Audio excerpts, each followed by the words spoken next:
There is a small island in the middle of the Aegean Sea made almost entirely of black volcanic rock. No one important has ever wanted to live there. Rome uses it the way you might use a locked drawer, a place to put something you want to forget about. And on this island, in a cave carved into the stone, there is an old man. He is somewhere near 90 years old.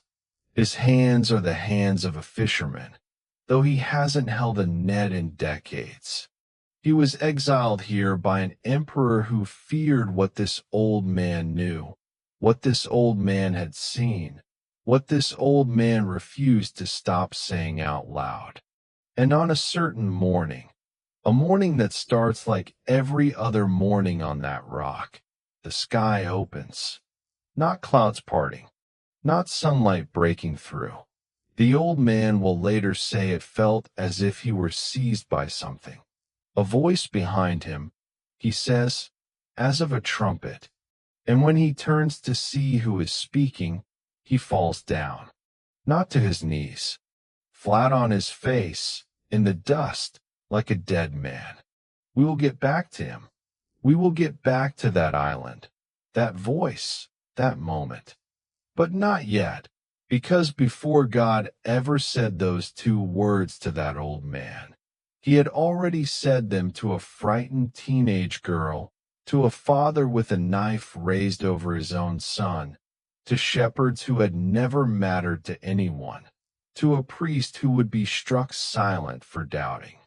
This is not a story about comfort. This is not a story about safety. This is not a story about everything working out fine in the end. This is a story about the two words God says most often in the entire Bible, fear not, and the truth almost no one talks about.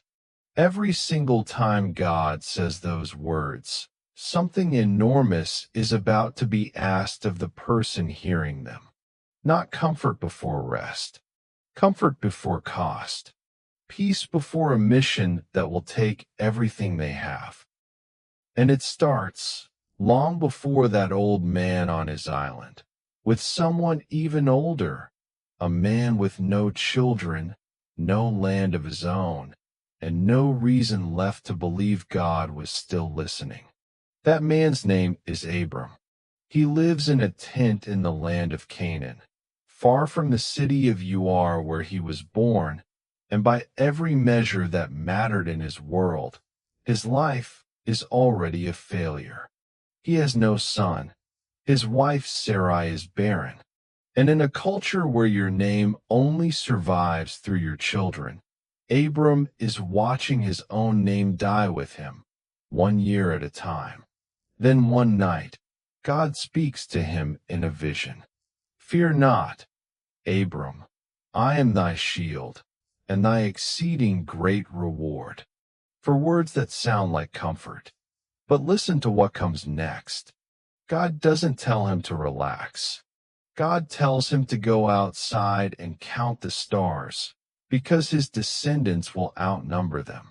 God is telling a childless old man that he will become the father of a nation he will never live to see. Here's what most people miss about this moment. The Hebrew word behind fear here is yare. It doesn't just mean fright.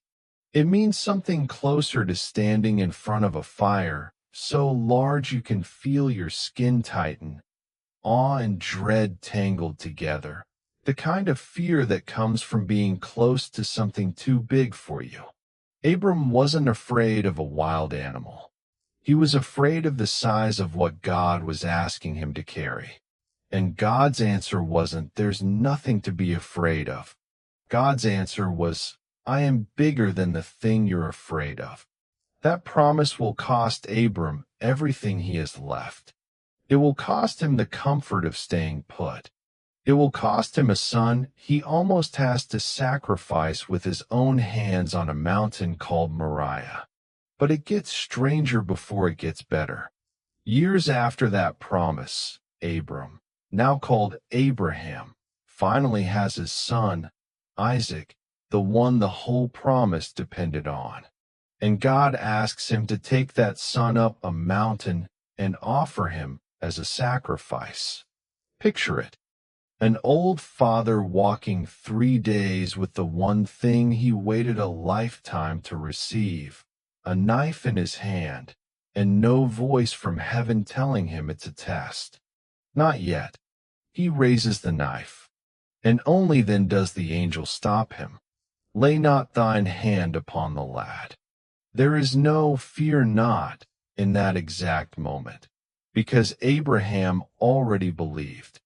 He had already decided that whatever it cost him, God's word was worth more than his own son's life. That is what the fear had prepared him for. 20 years earlier, when God said, "Fear not," he wasn't preparing Abraham for comfort. He was preparing him for a mountain. And before that mountain, there was another cast-out figure whose story runs quietly underneath Abraham's, a woman named Hagar. When she and her son Ishmael were sent away into the wilderness with nothing, and the water ran out, and she laid the boy under a bush because she could not bear to watch him die, an angel spoke to her too. "Fear not, for God hath heard the voice of the lad." The same two words, the same God, but this time spoken to a woman with no status, no promise of her own, watching the person she loved most run out of hope in the desert heat. Fear not always shows up in the worst moment, never before it. Stay with me, because the pattern doesn't stop with one family. It moves to an entire nation, and to a man who was hiding when God found him. His name is Gideon, and when we meet him, he is threshing wheat inside a winepress, a hole in the ground, not a field, because if the Midianite raiders see grain out in the open, they'll steal it or burn it. Gideon is a man crouched in a hole, terrified, from what he himself calls the weakest clan in the weakest tribe in Israel. And an angel sits down under a tree near him and says, "The Lord is with thee, thou mighty man of valor." Gideon practically laughs at that. He is not a mighty man of valor. He is a frightened farmer hiding his own harvest. But the angel says it anyway. "Peace be unto thee. Fear not, thou shalt not die." And what does that peace lead to? Not a nap, not a vacation. That same night, God tells Gideon to tear down his own father's altar to Baal, the false god the entire town worships, and to do it under cover of darkness because he is too afraid to do it in daylight. Gideon obeys, and by morning, the whole town wants him dead for it. Fear not, and then straight into the hardest thing you've ever done, using the courage you didn't know you had until you were asked to use it. By now the pattern should be catching your attention. A childless old man told to trust a promise he'll never see finished. A cast-off mother told to trust that God still hears her in the wilderness. A frightened farmer told to tear down his own town's idols under a rising moon. In every case, fear not is not the end of the story. It's the doorway into it. So here's where we are so far. An old man told to count stars he'd never live to see fulfilled. A mother in the wilderness told God still hears her.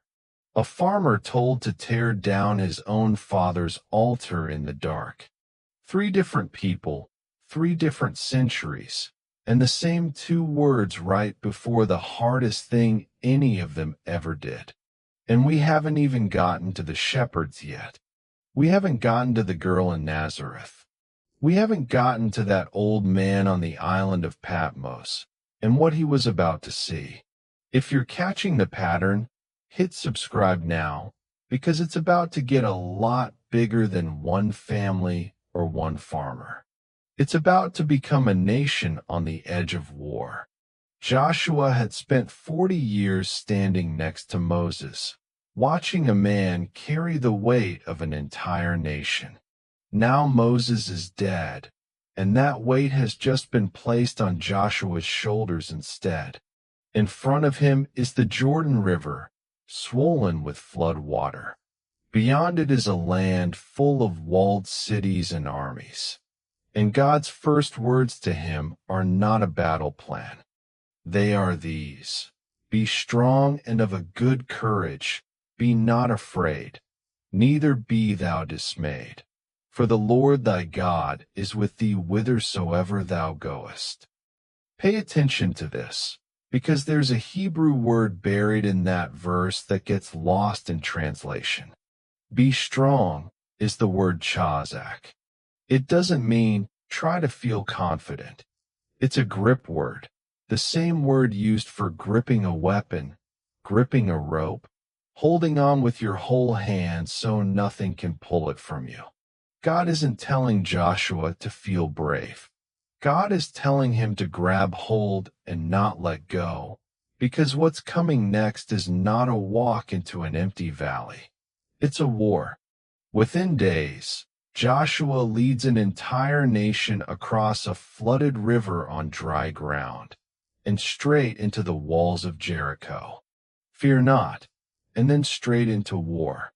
That's the pattern with a whole nation now, not just one family.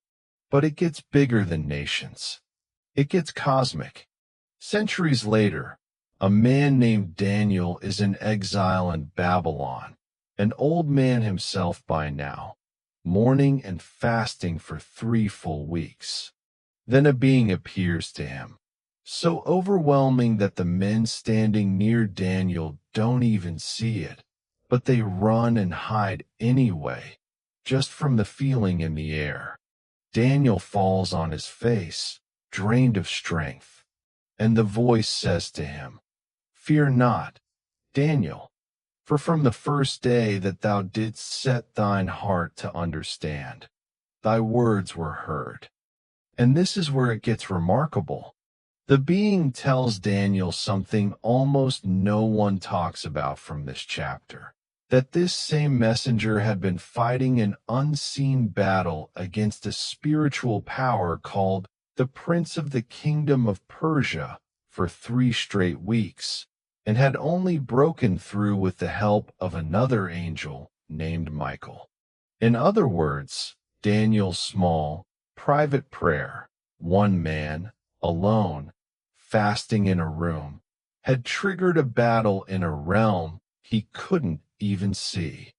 Fear not, and then a glimpse into a war being fought over him, above his head, that he never even knew was happening. If your prayers feel small to you, remember Daniel. You have no idea what your fear not is standing on top of. Here's the part nobody tells you about this next one, though. Sometimes fear not comes to correct a person, not just to comfort them. In the temple in Jerusalem, generations after Daniel, an elderly priest named Zacharias is serving his rotation, burning incense alone in the holy place while the crowd prays outside. Zacharias and his wife Elizabeth have been childless their whole marriage, and by now they are both too old for that to change. Then an angel appears to him, standing at the right side of the altar. Zacharias is gripped with fear. The text says he was troubled, terrified even. And the angel says the familiar words, Fear not, Zacharias, for thy prayer is heard, and thy wife Elizabeth shall bear thee a son. You would think this is where the story turns easy. It doesn't. Zacharias, a priest who has spent his whole life studying the promises of God, looks at the angel and asks how he can be sure, because he and his wife are old. And for that doubt, in that very moment, Zacharias is struck mute. He will not speak again until the child is born and named. Fear not was true. The promise was real. But the fear not still cost him something. 9 months of silence. 9 months of watching his wife's pregnancy unfold in a world he could only witness, never comment on. Even when fear not leads to the best news of someone's life, it can still come with a price attached. Now watch what happens next, because history remembers what came after moments like this one.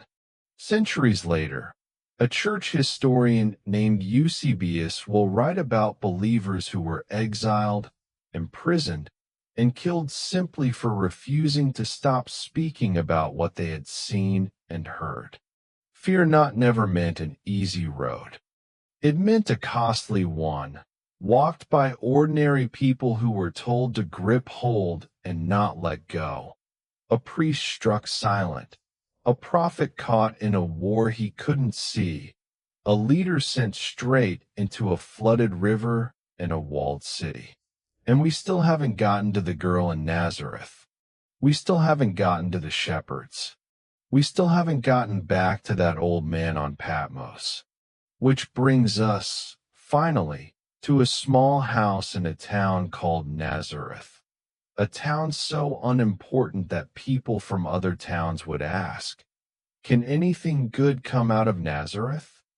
A teenage girl named Mary lives there, engaged to a carpenter named Joseph, doing nothing more remarkable that day than any other girl her age. And an angel appears to her and says the same 2 words spoken to Abraham, to Hagar, to Gideon, to Joshua, to Daniel, to Zacharias. "Fear not, Mary, for thou hast found favor with God."